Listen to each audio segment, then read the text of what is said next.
ದುಡ್ಡು ಮುಖ್ಯ ಅದು ಮುಖ್ಯ ಅಂತಾರಲ್ಲ, ಅದು ಎಲ್ಲದಕ್ಕಿಂತನೂ ಕಲೆ ಸಂಸ್ಕೃತಿ ಸಾಹಿತ್ಯ ಅದು ಎಲ್ಲದಕ್ಕಿಂತನೂ ಮುಖ್ಯ. ನಮ್ಮ ನಾಡಿನ ಹೆಮ್ಮೆಯ ಕವಿ ನಮಗೆ ಡಾಕ್ಟರ್ ಸತ್ಯಾನಂದ ಪಾತ್ರೋಟ್ ಅವರ ಕವನ ಓದ್ಯಾಗ ಡಾಕ್ಟರ್ ಸಿದ್ಲಿಂಗಯ್ಯನವರ ಕವನಗಳು ನೆನಪಿರ್ತಾವೆ. ಆ ಮಟ್ಟದ ಕವಿ ಅವರು. ಅಂಥ ಒಬ್ಬ ಕವಿಯಿಂದ ಈ ಕಾರ್ಯಕ್ರಮ ಉದ್ಘಾಟನೆ ಆಗೈತಿ. ನನಗೆ ಭಾಳ ಖುಷಿಯಿಂದ ನಾನು ಇಲ್ಲಿ ಭಾಗವಹಿಸಿದ್ದೀನಿ. ಸಣ್ಣ ವಯಸ್ಸಿನಲ್ಲೇ ಈ ಒಬ್ಬೊಬ್ಬರ ಬಗ್ಗೆನೇ ಇಲ್ಲಿ ಮಹಾದೇವ್ ಬಗ್ಗೆ ಮಾತಾಡಬೇಕು ಅಂದ್ರೆ 10-15 ನಿಮಿಷ ಮಾತಾಡ್ಬೋದು. ಸತ್ಯಾನಂದ ಪಾತ್ರೋಟ್ ಅವ್ರ ಬಗ್ಗೆ ನಾನು 40 ವರ್ಷದ ಒಡನಾಟದೊಳಗೆ ಒಂದು ತಾಸು ಮಾತಾಡ್ಬೋದು. ಬಹಳ ಅತ್ಯುತ್ತಮ ಕವಿ. ತಾನಾಗಲೇ ಯಾವ ಒಂದು ಪ್ರಶಸ್ತಿ ಪುರಸ್ಕಾರವನ್ನು ಬಯಸಿದವರು ಅಲ್ಲ. ಇದು ಯುವ ಕವಿಗಳಿಗೆ ನಾನು ಹೇಳುವ ಕಿವಿ ಮಾತಿದು. ಬಹಳ ನಿಷ್ಠೆಯಿಂದ ಅಧ್ಯಯನ ಮಾಡಿ ಕವನ ರಚಿಸಬೇಕು ಅನ್ನೋದಕ್ಕೆ ಅವರೊಂದು ಅತ್ಯುತ್ತಮ ಉದಾಹರಣೆ. ಡಾಕ್ಟರ್ ಸತ್ಯಾನಂದ ಅವರೇ, ಡಾಕ್ಟರ್ ಮಹಾದೇವ್ ಬಸರಕೋಡವರೇ, ನಮ್ಮ ನಾಡಿನ ಇನ್ನೊಬ್ಬ ಆಶು ಭಾಷಣ ಮತ್ತು ಆಶು ಕವಿ ಸಿದ್ದಪ್ಪಣ್ಣ ಬಿದ್ರಿ ಅವರಿದ್ದಾರೆ ವೇದಿಕೆ ಮೇಲೆ. ಎಲ್ಲ ರಾಜು ಇದ್ದಾರೆ, ರಾಜು ಅವರೇ. ಇಲ್ಲಿ ಸ್ವಾಮೀಜಿ ಶಾಸ್ತ್ರಿಗಳಿದ್ದಾರೆ. ಇವರೆಲ್ಲರನ್ನು ಇಲ್ಲಿ ಕರ್ಕೊಂಬಂದ್ರೆ ಡಾಕ್ಟರ್ನ ಎಲ್ಲ ಮಿತ್ರರಾದಂಥ ಕವಿ ಮಿತ್ರ ಷಡಕ್ಷರಿ ಅವರು ಇರಲಿ. ಆಮೇಲೆ ವೇದಿಕೆ ಯಾರು ಹತ್ಬೇಡ್ರಿ, ಅವನು ಒಮ್ಮೆ ಸನ್ಮಾನಗೊಳ್ಳಿ. ಈಗ ಮಾತಾಡಲಿಕ್ಕೆ ಬಹಳ ಇದೆ, ಒಬ್ಬೊಬ್ಬರ ಬಗ್ಗೆನ ಹೇಳ್ಬೋದಿಲ್ಲ, ಆದರೆ ಸಮಯ ಭಾಳ ಆಗಿದೆ. ಅವರೆಲ್ಲ ಡಾಕ್ಟರ್ ಸತ್ಯಾನಂದ ಅವರು, ಡಾಕ್ಟರ್ ಬಸರಕೋಡವರು 3 ಗಂಟೆಗೆ ಬಂದು ಕುಂತಾರೆ. ನಾನು 4 ಗಂಟೆ 10 ನಿಮಿಷಕ್ಕೆ ಬಂದೀನಿ. ಆದರೂ ಕೂಡ ನಮಗೇನು ಬೋರ್ ಅಂತಾರಲ್ಲ, ಅದು ಆಗಿಲ್ಲ ನಮಗೆ. ಬಹಳ ಸುಂದರವಾದ ಗೀತೆಗಳು, ಜಾನಪದ ಗೀತೆಗಳು, ಬೇರೆ ಬೇರೆ ಗೀತೆಗಳನ್ನು ರಾಜು ತಾವು ಶಾಸ್ತ್ರೀಜಿ ತಾವೆಲ್ಲ ಹಾಡಿರಿ. ಆಮೇಲೆ ಮಕ್ಕಳು ಬಹಳ ಚೆನ್ನಾಗಿ ನೃತ್ಯವನ್ನು ಮಾಡಿದರು. ಅವ್ರದ್ದು ಹೆಸರು ಗೊತ್ತಿಲ್ಲ ನನಗೆ, ಕ್ಷಮಿಸ್ಬೇಕು. ಬಹಳ ಒಳ್ಳೆಯ ನೃತ್ಯ. ವೀರಗಾಸೆನೂ ಬಹಳ ಚೆನ್ನಾಗಿತ್ತು. ರಾಜ್ಯ ಮಟ್ಟದೊಳಗೆ ಬೇಕಾದಷ್ಟು ರಾಷ್ಟ್ರ ಮಟ್ಟ ಅಂತಾರಾಷ್ಟ್ರೀಯ ಮಟ್ಟದಲ್ಲಿ ನಾನು ತಂಡಗಳನ್ನು ನೋಡಿದ್ದೀನಿ, ಕರ್ಕೊಂಡು ಹೋಗಿದ್ದೀನಿ ಅಮೇರಿಕಾ, ಆಸ್ಟ್ರೇಲಿಯಾ ಮುಂತಾದ ಕಡೆ. ಅವು ಯಾವುದಕ್ಕೂ ಇಲ್ಲಿ ಮಾಡಿದ ನೃತ್ಯ ಮತ್ತು ಹಾಡುಗಳು ಕಡಿಮೆ ಇಲ್ಲ ಅನ್ನೋದನ್ನು ನಾನೇ ಹೇಳ್ತೀನಿ ನೋಡ್ರಿ. ಷಡಕ್ಷರಿ ಭಾಳ ಚೆನ್ನಾಗಿ ಕಾರ್ಯಕ್ರಮ ಮಾಡಿರಿ. ಅದಕ್ಕೆ ಕುಂತಿ ನಾನು ಏನೋ 6ಕ್ಕೆ ಹೋಗ್ತೀನಿ ಇದ್ದೆ, 6:15 ಅಂದೆ, 6:15 ಅಂದೆ, 6:45 ಅಂದೆ, ಈಗ 7 ಆಯ್ತು, ಇನ್ನೂ ಇಲ್ಲೇ ಇದೀವಿ. ಆದರೆ ಕಾರ್ಯಕ್ರಮದ ಏನಿತ್ತಲ್ಲ ಸ್ವರೂಪ ಬಹಳ ಚೆನ್ನಾಗಿದೆ. ಇದು ಒಂದು ಸ್ವಲ್ಪ ಶಿಸ್ತಿಗೆ ಒಳಪಡಿಸ್ಬೇಕು. ಇದನ್ನು ಯಾವುದು ಆದಮೇಲೆ ಯಾವುದು, ಇದು ಆದಮೇಲೆ ಯಾವುದು, ಒಂದು ಸರಿ ಆಡಿಬಿಡ್ಲಿ ಅವ ಗೊತ್ತಾಗಲಿ ಅವಾಗಂತ ನಾನು ಸುಮ್ಮ ಕುಂತಿದ್ದೆ. ಇಲ್ಲರ ನಾವು ಒಮ್ಮೆ ಈ ಕಂಟ್ರೋಲ್ ತೊಗೊಂಡ್ಬಿಟ್ರೆ ಇದು ಹೆಂಗೆ ಹೇಳಿ ಅಂಥೇಳಿ ನಾವು ಶುರು ಮಾಡಿಬಿಡ್ತೀವಿ. ಒಂದೇ ಸರಿ ಬೇಡ ಅವಾಗ ಇದನ್ನು ಕೊಡೋದು ಅಂತ ಹೇಳಿದ್ದೆ. ಒಟ್ಟಾರೆಯಾಗಿ ಚೆನ್ನಾಗಿ ಆಗೈತಲ್ಲ. All is well that ends well. ಆದ್ದರಿಂದ ಉತ್ತಮ ಪ್ರತಿಭಾವಂತರನ್ನು ಹುಡುಕಿ ಸನ್ಮಾನ ಮಾಡಿರಿ ಷಡಕ್ಷರಿ. ಅದು ಭಾಳ ಮುಖ್ಯ.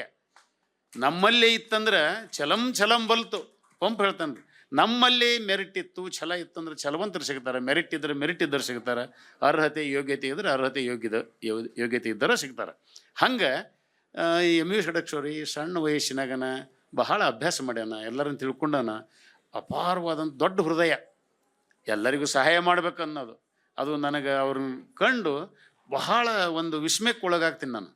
ಕೊಡಬೇಕು ಅನ್ನೋದೈತಲ್ಲ, ಅದು ಬಹಳ ಮುಖ್ಯವಾದದ್ದು. ಇವತ್ತಿನ ಸಮಾಜದಲ್ಲಿ ಎಲ್ಲರೂ ತೊಗೋಬೇಕನ್ನೋರು, ಅದು ಪ್ರಶಸ್ತಿ ಪುರಸ್ಕಾರ ಇರ್ಬೋದು, ದುಡ್ಡು ಇರ್ಬೋದು, ಮತ್ತೊಂದಿರ್ಬೋದು.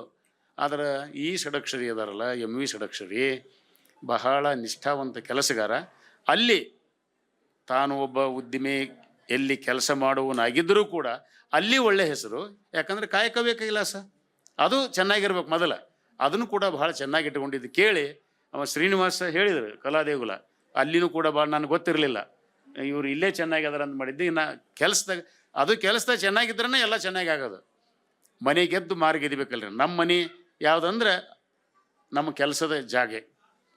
ಈ ಸ್ಥಾನದೊಳಗೆ ನಿಂತು ನಾ ಮಾತಾಡ್ಬೇಕಂತಂದ್ರೆ ಇದ್ರ ಗೌರವವನ್ನು ಕಾಪಾಡೀನಿ. ಜನ ನನಗೆ ಆಶೀರ್ವಾದ ಮಾಡಿ ಇಲ್ಲಿ 5.5 ವರ್ಷ ಕುಂದಿರ್ಸಿದ್ರು ಅಂತ ತಿಳ್ಕೊಂಡು ನಾನು ಇವತ್ತು ಮತ್ತೆ ಇಲ್ಲಿ ಬಂದು ನಿಂತು ಮಾತಾಡಕತ್ತೀನಿ. ಅನೇಕ ಸಾರಿ ಬಂದಿರ್ತೀನಿ ಇಲ್ಲಿ. ಅದು ಬಹಳ ದೊಡ್ಡದು. ಹಂಗೆ ಅವು ಭಾಳ ಕ್ರಿಯಾಶೀಲನಾಗ್ಯದಾನ. ಇನ್ನು ಮುಂದೆ ಅಧ್ಯಕ್ಷತೆಯನ್ನು ಅಕ್ಕವ್ವ ಆಕಿ ನಿಮ್ಮನ್ನ ಹೇಳಕತ್ತೀನಿ ನಾನು. ಸಾಕು ಮನೆಯಾಗ ಮಾತಾಡುವಂತೀರಂತ. ಇಲ್ಲಿ ಬಂದ ನಮ್ಮ ಒಂದು 4 ಮಾತು ಕೇಳುವ, 4 ತಾಸು ಕುಂತೀನಿ. ಹೌದು, ಬರೀ ಇವ್ರದ ಕೇಳಿದ್ರೆ ಹೆಂಗೆ ರೀ. ಇನ್ನು ಭಾಳ ಒಳ್ಳೊಳ್ಳೆ ಕವಿಗಳನ್ನ ಕರೆಸ್ಯಾರ ಷಡಕ್ಷರಿ ಅವರು. ಅವ್ರ ಮಾತು ಕೇಳ್ರಿ. ನಾ ಹೇಳಿದ್ನಲ್ಲ, ಡಾಕ್ಟರ್ ಸಿದ್ಲಿಂಗನವರ ಮಟ್ಟದ ಕವಿ ಅವರು. ಇವತ್ತು ಸಿದ್ಲಿಂಗನವ್ರು ಇಲ್ಲ, ಅವರಿಗೆ ಪಂಪ ಪ್ರಶಸ್ತಿ ಬಂದೈತಿ. ಅಖಿಲ ಭಾರತ ಸಾಹಿತ್ಯ ಸಮ್ಮೇಳನ ಅಧ್ಯಕ್ಷರವ್ರು ಆಗ್ಯಾರ. ಒಂದ್ಸರಿ ನಮ್ಮ ಸತ್ಯಾನಂದನು ಆಗಲಿ ಅಂತೇಳಿ ನಾನು ಹಾರೈಸ್ತೀನಿ. ಹೌದು, ಪ್ರತಿಭಾವಂತರು ಅವರು. ಆದ್ದರಿಂದ ಈಗ ಅವ್ರ ಮಾತಿಗೆ ಅನುವು ಮಾಡಿಕೊಡ್ತೀನಿ. ಅಧ್ಯಕ್ಷತೆಯನ್ನು ಅವರು ವಹಿಸಿಕೊಂಡು ಇಡೀ ಕಾರ್ಯಕ್ರಮವನ್ನು ಷಡಕ್ಷರಿ ನೀನು ಕೇಳಬೇಕು. ಇಡೀ ಕಾರ್ಯಕ್ರಮವನ್ನು ಅವ್ರು ನಡೆಸಿಕೊಡ್ಬೇಕು. ದಯವಿಟ್ಟು ನನಗೆ ಯಾರು ಅಪಾರ್ಥ ಮಾಡ್ಕೋಬಾರ್ದು, ದೊಡ್ಡಸ್ತನ ಮಾಡಿ ಹೊಂಟ್ರಂತ ಹಂಗೇನಿಲ್ಲ, ನನಗೇನು ಬೇರೆ ಕೆಲಸ ಇಲ್ಲರಿ. ಆದರೆ ಮತ್ತೊಬ್ರು ಕರೆದಿರ್ತಾರಲ್ಲ, ಆ ಕಾರ್ಯಕ್ರಮ ಒಪ್ಪಿಕೊಂಡು ಅದು 6ಕ್ಕಿತ್ತು. ಷಡಕ್ಷರಿ ಒತ್ತಾಯ ಮಾಡಿ ಕುಂದಿರ್ಸಿದ, ಅದಕ್ಕೆ ಅದು 7 ಅಂತ ಹೇಳಿದ್ದೆ. ಅಲ್ಲಿ ಮುಟ್ಟಕ್ಕೆ 7:45 ಆಕತಿ. ಅಲ್ಲಿ ಹೋಗಿ ಕ್ಷಮ ಕೇಳೋದು. ಹಿಂಗೆ ಷಡಕ್ಷರಿ ಅವ್ರ ಕಾರ್ಯಕ್ರಮದಾಗಿದ್ದೆ, ಇದರೆಲ್ಲ ಹೆಸರು ಹೇಳಿಬಿಡೋದು. ಇದನ್ನು ತೊಗೊಂಡೋಗಿ ತೋರಿಸಿದ್ರೆ ಅವ್ರು ಆಗಲಿ ಬಿಡ್ರಿ ಸರ್, ಅಲ್ಲಿಯೂ ಹಿಂಗೆ ನಡೆದಿರ್ತಾವೆ ಕಾಣ್ತೈತ್ರಿ. ಬಹುಶಃ ಹಾಡೋದು ಕುಣಿಯೋದು ಇರಲಿ, ಭಾಳ ಒಳ್ಳೆಯದು, ಅದು ಇರಬೇಕು ನಮ್ಮ ಸಮಾಜದೊಳಗೆ. ಅದು ಬಹಳ ಮುಖ್ಯ. ದುಡ್ಡು ಮುಖ್ಯ, ಅದು ಮುಖ್ಯ ಅಂತಾರಲ್ಲ, ಅದು ಎಲ್ಲದಕ್ಕಿಂತನೂ ಕಲೆ, ಸಂಸ್ಕೃತಿ, ಸಾಹಿತ್ಯ ಅದು ಎಲ್ಲದಕ್ಕಿಂತನೂ ಮುಖ್ಯ.